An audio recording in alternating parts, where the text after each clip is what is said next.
Lenice e sejam bem-vindos a mais um áudio aqui para o canal. E hoje nós teremos o capítulo 20 e o capítulo 21 do livro De Todo o Meu Ser. Mas como sempre, eu peço que você deixe seu apoio ao canal. Isso faz com que o canal cresça, certo? E se você quiser me apoiar de alguma outra forma, você pode se tornar um membro do canal, clicar no botãozinho Valeu ou dar uma olhadinha no box de descrição. Certo? Então, dados os recados, vamos para o capítulo 20. Ao entrar em casa naquela noite, David encontrou a mulher sentada no sofá com Roger, Kevin e Suzy a seu lado. Da cozinha, um cheiro de carne refogada recendia no ar, atingindo-lhe em cheio as narinas, e ele comentou num gracejo. Que cheirinho bom! Até abre o apetite. Por uns breves segundos, o aroma do assado desviara sua atenção do problema do qual fugira pela manhã, mas que agora, inevitavelmente, teria que enfrentar. O olhar sofrido e acusador de Kate, por si só, já dizia tudo. As crianças tinham um ar assustado e mudo, e Marianne não estava entre eles. — Está tudo bem? Foi só o que conseguiu perguntar. — Onde esteve o dia inteiro? Redarguiu ela, os lábios trêmulos de revolta. — Por que não ficou aqui para me ajudar? — Tive que trabalhar. — Muito conveniente, para esconder a sua covardia. Preferiu fugir a enfrentar sua filha. Mariana é sua filha também. Era seu dever estar ao meu lado, apoiar-me e transmitir-lhe segurança. Mas o que você preferiu? Fugir feito um fraco. David engoliu em seco e perguntou baixinho. — O que aconteceu? — Será que você não pode imaginar? Não é capaz de adivinhar a reação de Marianne ao constatar que Ross não está mais aqui? Ela apertou os lábios, tentando conter as lágrimas, e estreitou Suzy contra o corpo, lembrando-se do episódio da manhã. — Lamento, murmurou. — Lamenta? É só o que você tem a dizer? Faz ideia do que eu passei com aquela menina? Do que fui obrigada a fazer para proteger os nossos filhos? Como se Marianne não fosse nossa filha também? Consciente de sua covardia, David abaixou os olhos e exprimiu com dor. — Conte-me o que aconteceu. — Marianne tentou nos matar, revelou Kevin em sua simplicidade infantil, e os três começaram a chorar. David não conseguiu articular nenhum som. O pouco que lhe disseram, aliado ao visível estado de exaustão e medo da mulher e dos filhos, era mais significativo do que todas as palavras juntas. Ainda assim, Kate juntou as forças que ainda lhe restavam e contou tudo ao marido, sem omitir ou suavizar qualquer detalhe. Ao final da narrativa, ele estava com os olhos úmidos, sentindo desprezo por si mesmo, pela sua covardia, pela escolha da saída mais fácil. — Perdoe-me, Kate, conseguiu balbuciar. — Perdoe a minha covardia, minha fraqueza. Nem você, nem ninguém jamais poderá imaginar o que passamos aqui. Marianne parecia outra pessoa. Não sei onde conseguiu tanta força.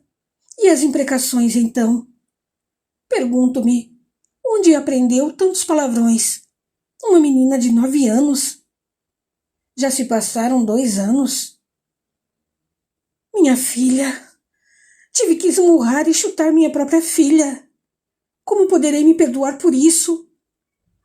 Kate começou a chorar descontrolada, e David, sem saber o que fazer, tomou a única atitude que lhe pareceu possível no momento, abraçando-a com força e chorando junto com ela. As crianças nada diziam, ainda assustadas e traumatizadas com a violência da irmã. Suzy, muito pequenina, adormecera no sofá. E apenas Roger e Kevin acompanhavam o sofrimento da mãe. Não se culpe, ele tentou confortar.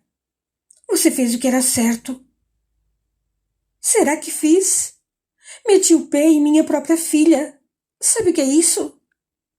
Sabe o que é para uma mãe lutar com sua filha? Uma criança? Mas eu tinha que proteger os outros. Não podia deixar que Mariane os machucasse. Você não teve escolha.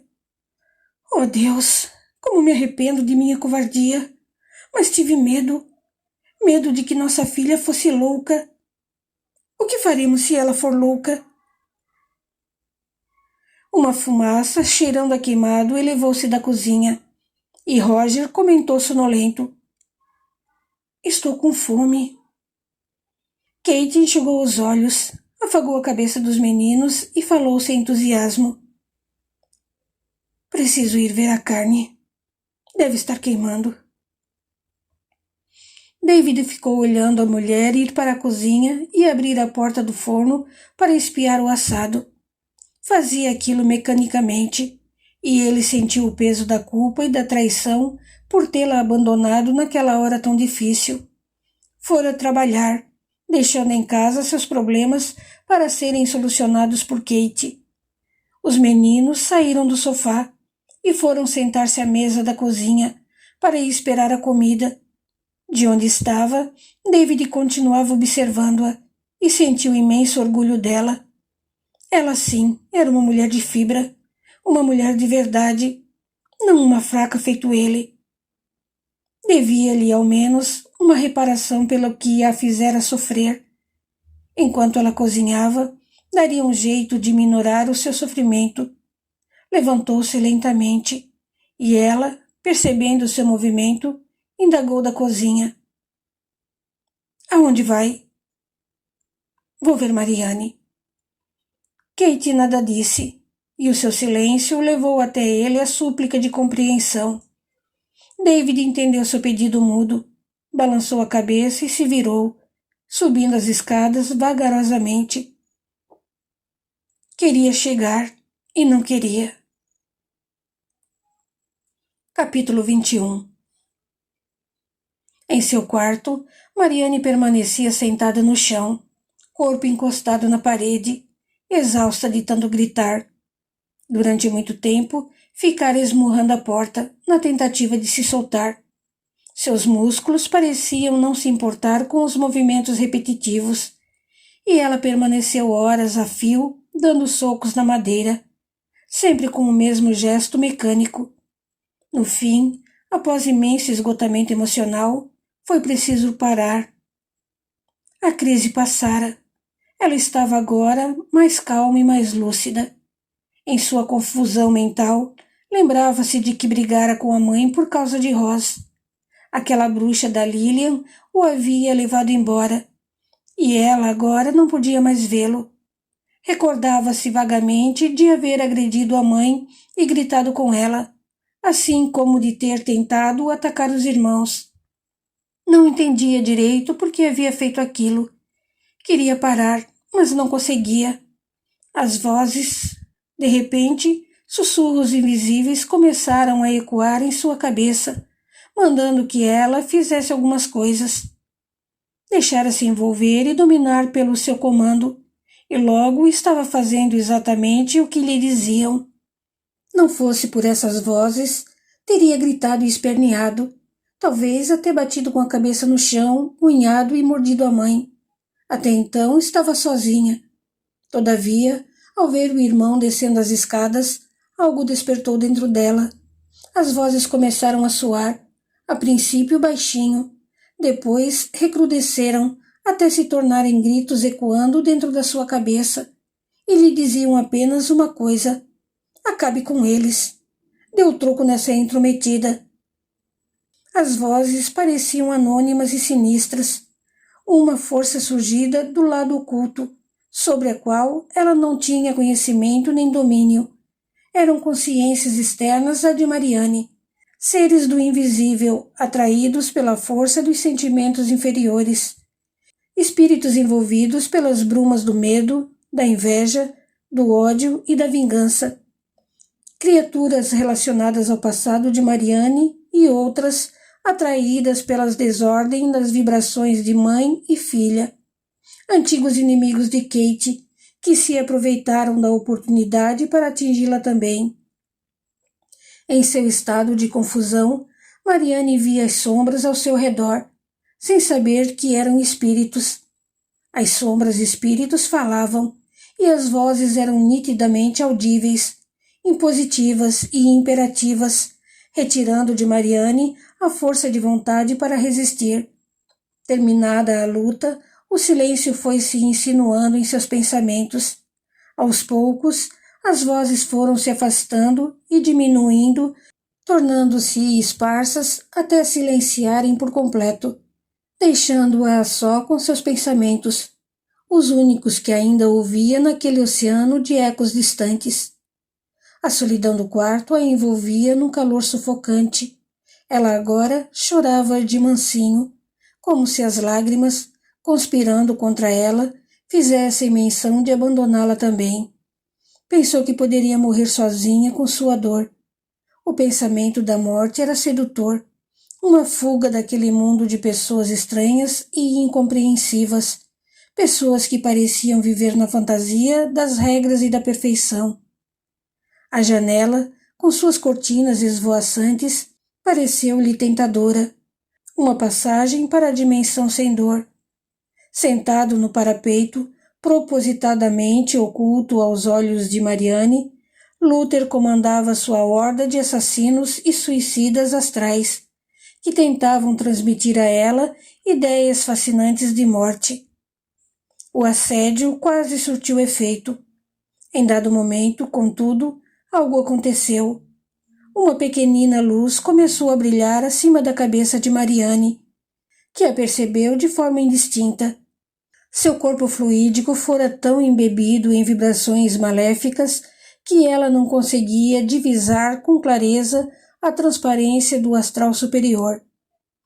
Apesar de o caminho da loucura ter provado um rompimento parcial com o mundo sutil mais depurado, o fato é que Mariane tinha amigos entre os seres iluminados. Não estava sozinha. Espíritos esclarecidos a acompanhavam dia e noite, embora sem intervir, cuidando para que ela não se tornasse presa dos inimigos das sombras.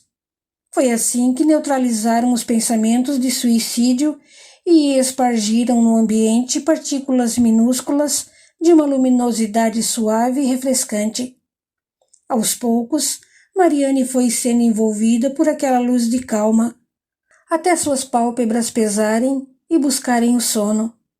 A exaustão física finalmente se abateu sobre ela, trazendo a bênção do repouso. Despertou muito mais tarde, com um ruído de chave girando na fechadura. Alguém abria a porta do seu quarto. De olhos parcialmente descerrados, viu um vulto que se esgueirou para dentro, indiscernível, contra a luz do corredor. Julgando tratar-se de novos espectros assustadores, Mariane se pôs de quatro e engatinhou pelo chão, até a parede do outro lado.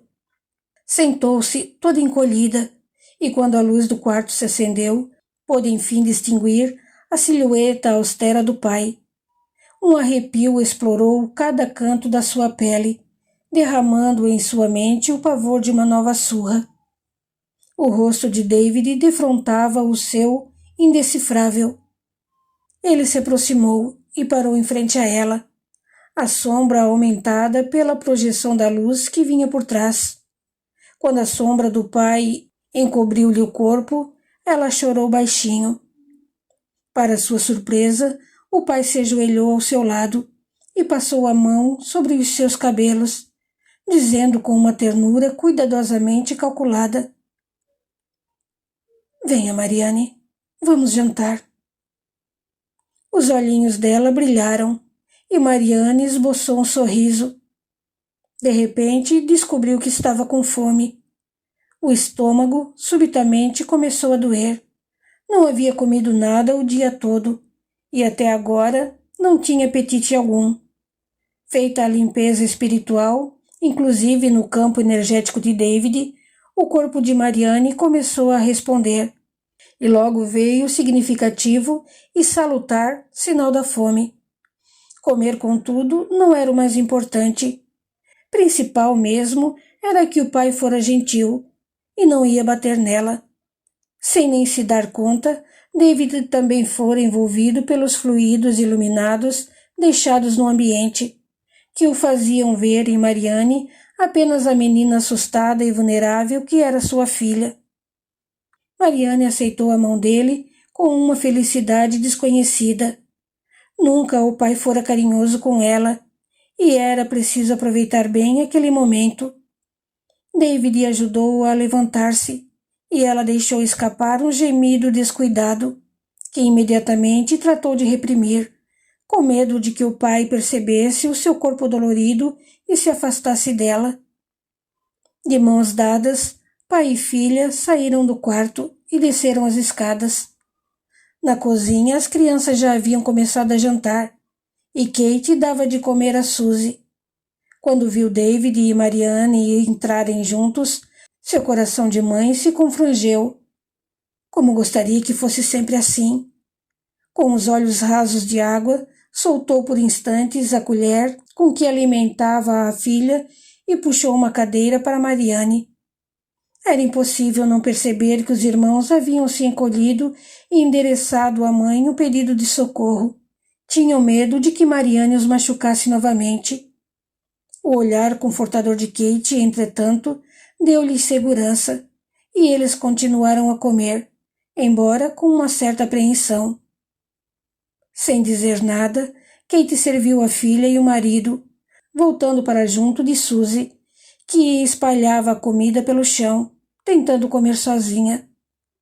Mariane encarou a mãe com olhos expressivos, e Kate lhe retribuiu com um sorriso afável. Com voz carinhosa, recomendou: "Coma, Mariane, vai lhe fazer bem." A menina segurou o garfo e começou a comer. A cada vez que engolia, o estômago ferido pelo golpe do pontapé se contraía todo, mas ela se esforçou e conseguiu comer quase tudo. A comida estava gostosa e ela estava com fome. Quando terminou, levantou-se em silêncio e foi ajudar a mãe a recolher os pratos. Era sua maneira de pedir desculpas. Esperou até que a mãe lavasse a louça, apanhou um pano e pôs-se a enxugá-la, colocando-a cuidadosamente sobre a mesa para que Kate aguardasse depois. Sem saber o que fazer ou dizer, Kate aceitou sua ajuda, permanecendo calada enquanto trabalhavam. O mutismo da mãe não foi bem recebido por Mariane, que esperava um sinal, por menor que fosse, de que ela a amava e não estava zangada. Sendo ainda tão pequena, não compreendia o significado do silêncio, que lhe soou como indiferença. Tudo terminado, Mariane baixou os olhos e deixou a cozinha. Os irmãos, sentados na sala em companhia do pai, olhavam-na desconfiados, torcendo para que ela não se aproximasse. Ela não se aproximou. Tomou a direção das escadas e subiu para o quarto. No meio do caminho, ouviu a voz da mãe. "Boa noite, Mariane." Parou para ouvir o que a mãe dissera, na esperança de que fosse palavras de carinho. Como essas não vieram, galgou os degraus sem se voltar. Lá em cima, correu para o banheiro, trancou a porta e vomitou. No quarto, atirou-se na cama, sem nem mesmo trocar de roupas, e em instantes adormeceu. Depois que ela subiu, Kate apanhou os outros filhos e, ajudada por David, levou-os para o quarto. Suzy agora dormia com os meninos, pois era impossível acomodá-la com Mariane. Depois que eles adormeceram, ela encostou à porta do quarto e foi ver a filha. Encontrou-a adormecida e sentiu, forte em seu coração, um misto de repulsa, compaixão e amor. Quase a matara, mas ela estava doente e era sua filha. Andando na ponta dos pés, retirou uma camisola do armário e trocou Mariane, que de tão cansada nem percebeu a presença da mãe. Ajeitou-a cuidadosamente sobre o travesseiro, cobriu-a com a manta, acariciou seus cabelos e saiu. Em seu quarto, David a aguardava.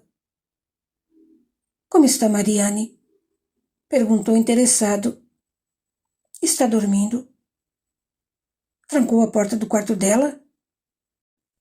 Acha necessário? Não sei se é seguro deixá-la solta por aí. E se ela tiver outra crise e atacar os irmãos? Isso não vai acontecer. Como é que você sabe? Mariane só age por impulso, quando provocada. Você não pode ter essa certeza. E o que a provoca? Kate fez ar de dúvida, e ele mesmo respondeu. Tudo. Qualquer coisa é capaz de provocá-la. Kate deitou-se na cama e apagou o abajur, com o rosto voltado para a parede. Considerou. Ela está doente. Fico me perguntando se já não é hora de a levarmos ao psiquiatra. Não me agrada essa ideia, mas que outra saída temos? Embora Kate soubesse que era o que tinham que fazer, ainda se mostrava resistente. Esfregou a testa, empertigou o corpo e, mudando de postura, respondeu incisiva. Ainda não. Vamos esperar para ver o que acontece. Quem sabe ela melhora. Sem o Ross? Acho difícil. Vamos dar tempo ao tempo. O tempo cura todas as feridas. Há de curar também as de Mariane. Você mesma disse que temia pelas crianças. Se esperarmos mais, não estaremos pondo em risco a segurança delas? Posso controlar Mariane. Sei que posso. Ela é uma criança, minha filha. Tenho que manter o domínio sobre ela. Não sei se as coisas são bem assim. Não posso fazer isso com minha filha. Tenho medo de que o psiquiatra recomende internação. Como irei suportar? Sei que isso não agrada a ninguém, mas será que não seria melhor? Nunca. Na mesma hora, David se arrependeu do que dissera, imaginando que males um hospício seria capaz de produzir na mente de uma criança. Todavia, a insanidade de Mariane precisava ser considerada. Se ela era mesmo louca, talvez o sanatório fosse o lugar certo para ela. Havia, contudo, a resistência de Kate. Como mãe, não seria fácil tomar uma decisão como aquela. Então, se ficasse provado que Mariane era mesmo louca, caberia a ele, no papel de pai e chefe de família, cuidar da mulher e dos demais filhos, protegendo-os de agressões externas. Naquele momento, tendo já se dissipado as vibrações que captara no quarto de Mariane, David voltava a raciocinar sob a influência de seres malignos, que se aproveitavam de sua repulsa à loucura para incutir nos pensamentos dele o único destino possível para Mariane. Continua no capítulo 22. Até lá!